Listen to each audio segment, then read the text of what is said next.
भगवान शिवजी और एक बालक की कहानी। भगवान शिवजी ने देखा कि एक बालक मंदिर में उनकी पूजा कर रहा है। वह देख रहे थे कि बालक अभी बहुत छोटा है और वह मेरा ध्यान लगा रहा है। उसे क्या परेशानी है वह तो शिवजी जानते थे, मगर उनका मन उस बालक से बात करने का हो रहा था। इसीलिए भगवान शिवजी अपना वेश बदलकर उसके पास जाते हैं। वह बालक उनका ध्यान कर रहा था। तभी भगवान शिवजी ने उसे आवाज़ लगाई थी। वह बालक देखता है कि एक साधु जी पीछे खड़े हैं। वह साधु जी कहते हैं कि तुम मुझे बुला रहे हो। बालक कहता है कि मैं तो भगवान शिव जी को बुला रहा था, मगर वह अभी तक नहीं आए हैं। यह सुनकर साधु जी कहते हैं कि तुम्हें क्या परेशानी है। वह बालक कहता है कि मेरी माता की तबीयत बहुत खराब है, वह ठीक नहीं हो रही है।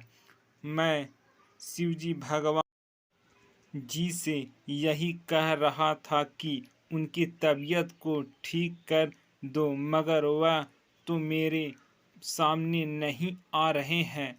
मैंने तो सुना है कि पूजा करने से सब कुछ हो सकता है, वह मेरे माता को ठीक कर सकते हैं।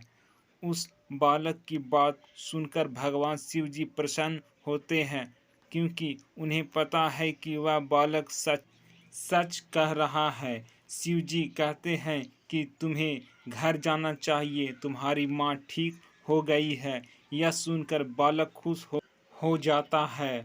वह कहता है कि भगवान शिव जी ने मेरे माता को ठीक कर दिया। वह बालक घर चला जाता है। जब वह घर जाता है तो माता ठीक हो गई थी। यह देखकर वह खुश हो जाता है। वह अपनी माता से कहता है कि मैं हर रोज मंदिर में जाकर पूजा करता था, इसलिए भगवान शिवजी ने मेरी बात मान ली है। यह सुनकर माता कहती है कि भगवान सभी बच्चों की बात आराम से सुनते हैं, उसकी मनोकामना पूरी करती है, इसलिए मेरी तबीयत ठीक हो गई है। वह लड़का कहता है कि अब से मैं हर रोज शिव जी की पूजा करता रहूँगा। यह सुनकर माता खुश हो जाती है। भगवान शिव जी भी उनकी बात सुनते हैं वह भी प्रसन्न हो जाते हैं। उसके बाद उस जगह से चले जाते हैं। यह शिवजी की कहानी हमें यही बताती है कि सच्चे मन से की गई पूजा सफल हो जाती है। जय भोलेनाथ। हे प्रभु, सबका भला हो।